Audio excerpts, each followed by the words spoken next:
नमस्कार. तर आपण पाहणार आहोत, की हे पितृछाया कटआउट्स आपण कसे बनवले आहे. तर इंडिया फॉन्ट नावाचा एक ॲप आहे. ते आपल्याला घ्यायला लागतं. त्याचं सबस्क्रिप्शन विकत घ्यायला लागतं. त्याच्यावर आपण क्लिक करूया. हे मराठी फॉन्टचं एक ॲप आहे. ठीक आहे. इथे त्यांचं आपण ईमेल आयडी आणि आपलं पासवर्ड विचारतं. त्यानंतर आपल्याला इथे कॅनव्हास आहे ते सिलेक्ट करायचं, की किती मापामधलं आपल्याला कॅनव्हास हवं आहे. तर हा जो टी इथे लिहिलेला आहे, या टीवर आपल्याला इथे मराठीमध्ये आपण लिहू शकतो. आपण इंग्लिशमध्येही लिहू शकतो. तर आपल्याला इथे लिहायचं आहे पितृछाया. तर आपण पितृछाया टाईप करूया.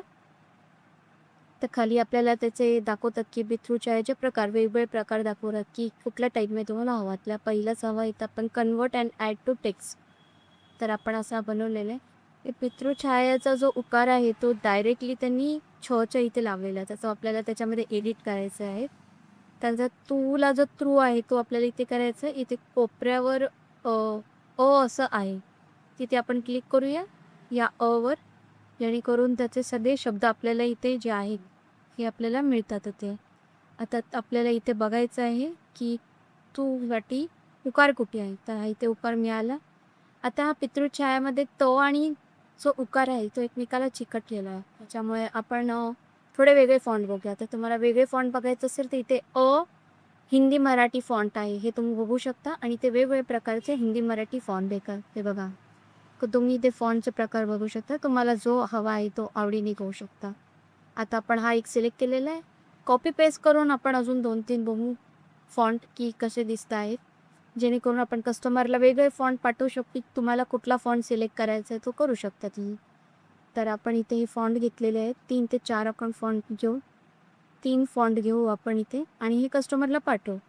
कस्टमर त्यामध्ये सिलेक्ट करते, की त्यांना कुठला हवा आहे. मला तर हा मोठावाला जो पितृछाया आहे हाच आवडला आहे. आय होप की कस्टमरला पण तेच आवडतो. त्यानंतर आपण काय करायचं आहे, ही फाईल जी आहे ती इंडिया फॉन्टमधून आपल्याला एक्सपोर्ट करून PDF वेक्टर फाईलमध्ये आपल्याला ती एक्सपोर्ट करायची. PDF आपल्याला ती एक्सपोर्ट करायची. ठीक आहे. आणि आपण या फाईलचं नाव देऊ पितृछाया, जी PDF फॉर्मॅटमध्ये एक्सपोर्ट केली जाईल. ठीक आहे. आता यानंतर आपण कोरेलड्रॉ ओपन करू. कोरेलड्रॉ माझं ऑलरेडी ओपन होतं, की पितृछाया PDF आहे ती आपण इथे घेऊ आणि कॉपी पेस्ट करू. आता हे एकमेकांना जॉईंट होऊन आलेले आहेत, की आपल्याला त्याचं विभाजन करायचं आहे. मी जे ते ऑलरेडी ग्रुप्ड आहेत, आपल्याला ते अनग्रुप करायचं आहे. तर इथे कोपऱ्यावर एक अनग्रुपचं साईन आहे. ते आपण ते दाबून आपण अनग्रुप करू. हे बघा, इथे अनग्रुप ऑब्जेक्ट आहे.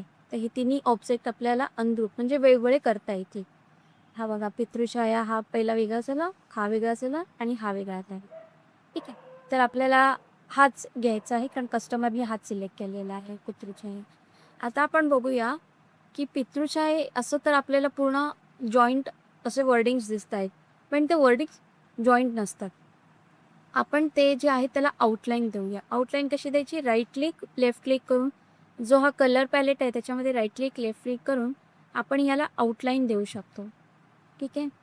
ह्याच्यामध्ये आपल्याला कुठलेही कलरही देता येतात आणि आउटलाईनही देता येतात. आता आपण ह्याच्यामध्ये कुठलाही कलर न देता आउटलाईन देऊ, जेणेकरून आपल्यामध्ये त्या शब्दांमध्ये कुठे त्रुटी आहेत का किंवा काही तुटक आहेत का ते आपल्याला दिसतील. हे बघा इथे हे पार्ट्स झालेले आहेत आणि जेव्हा आपण कटिंग करायला घेऊ तेव्हा त्याचे तुकडे पडतील. त्याच्यामुळे आपण हे आपल्याला ही आउटलाईन केली की आपल्याला दिसतं की ते एकमेकांना जॉईंट आहेत की नाही, ते वेल्ड केलेले आहेत. वेल्ड म्हणजे एक प्रकारे आपण वेल्डिंग करून कसं जॉईंट करतो तशा प्रकारे. आता आपल्याला हे शब्दांना वेल्ड करायचं, तर काय करायचं, ऑब्जेक्टमध्ये जायचं. इथे शेपिंग आहे आणि शेपिंग जो आहे तिथे वेल्ड असा आहे. वेल्ड म्हणजे थोडक्यात शब्दांना वेल्ड करायचं. वेल्डिंग कसं करतो आपण त्या प्रकारे वेल्ड करायचे. ठीक आहे. त्याच्यानंतर बघा हे वेल्ड झालेले आहेत आणि वेल्ड झाल्यानंतर आपण याची कटिंग आता चांगल्या प्रकारे करू शकतो. तुम्ही पूर्ण घेऊन तो मूव्ह करू शका म्हणजे कळेल की तुम्हाला ते कुठेही त्याचे पार्ट्स राहिलेले नाहीत. आता हा जो पितृछाया आहे ह्याच्यामध्ये आपण कुठल्याही प्रकारचा कलर भरू शकतो जेणेकरून आपल्याला कळेल की त्याचे सगळ्या प्रकारे ती वेल्ड झालेली आहे किंवा चांगल्या प्रकारे वेल्ड झालेली आहे. आता आपल्याकडे जो फ्रेम आहे तो फ्रेम आहे A3 साईजचा आणि इथे साईज आपल्याला ते दाखवेल.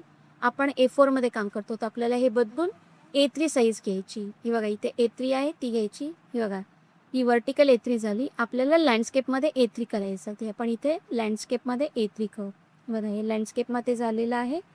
आता यामध्ये आपल्याला ते पितृछाया हे कटआउट्स आपल्याला त्यामध्ये बसवायचं आहे. तर आपण त्याप्रमाणे त्याची उंची, लांबी वाढवूया जेणेकरून त्यातून थोडंसं मोठं दिसेल. आता हा खणाचा बॅनर असला म्हणजे खणाचा फ्रेम असल्यामुळे याला खाली काठ पण असते. तर ती अशी जी खाली काठ असते त्या काठेवर पाहिजे का काठेच्या वरती की त्याच्यावरही चालेल? तर कस्टमर म्हणाले त्याप्रमाणे तुम्ही बनवू शकते. ठीक आहे. मग आपण हे थोडंसं अजून मोठं करून किंवा त्याची जागा नीट बसवून आपण पुढच्या कटिंगला लागू शकतो. तर हे योग्य प्रमाणे बसलेलं आहे A3मध्ये. आता आपल्याला ही फाईल जी आहे ती RD वर्कमध्ये कटिंग करायची. तर ती एक्सपोर्ट करायची. ती एक्सपोर्ट केल्यानंतर इथे एक फॉर्मॅट येतो DXF AutoCAD. Save as type DXF AutoCAD या फॉर्मॅटमध्ये आपल्याला ती फाईल सेव्ह करायची आहे. तर पितृछाया मी ऑलरेडी बनवली त्याला मी ओव्हरराईट करते. आपल्याला हीच हवी आहे. तर आपण ही एक्सपोर्ट करूया. एक्सपोर्ट केल्यानंतर आपल्याला इथे एक्सपोर्ट AutoCADचं मेजरमेंट विचारलं जातं.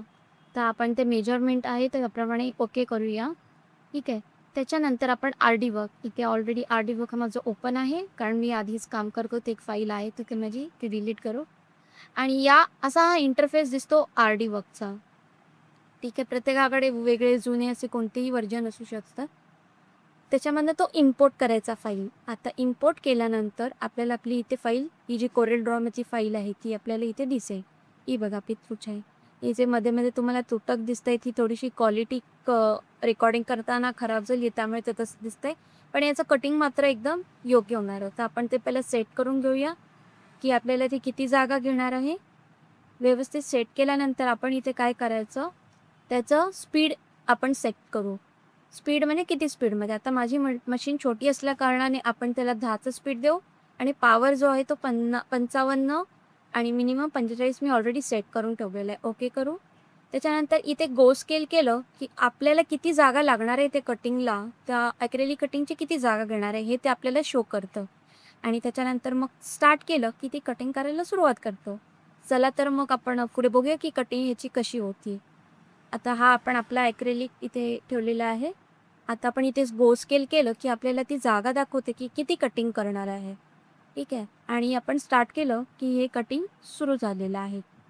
त्याचे पॅरामीटर्स असतात, त्यासाठी आपण त्याप्रमाणे ते सेट करू.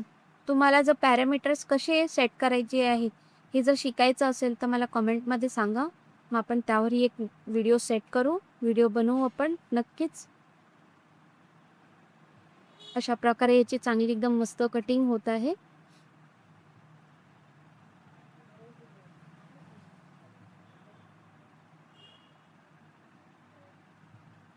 आता ही खूप चांगल्या प्रकारे अशी कटिंग झालेली आहे. आता ही कटिंग झाल्यानंतर आपण ही जो त्याचा चिकटलेला पार्ट आहे तो वेगळा करू. ही बघा ही आपली A3ची फाईल आहे. ही आपण इथे सेट केली आणि त्याच्यावर हे पितृछाया घेतलेलं आहे. ठीक आहे. हे असं आपण लावलेलं आहे. बघा किती सुंदर दिसतंय. किती चांगलं दिसतंय हे इथे पितृछाया. ही आहे आपली ॲक्रेलिक फ्रेम. ॲक्रेलिक म्हणजेच आपली खणाची ॲक्रेलिक प्रमाणे बनवलेली फ्रेम. जी कस्टमरला खूप चांगली आवडेल अशी अपेक्षा आहे.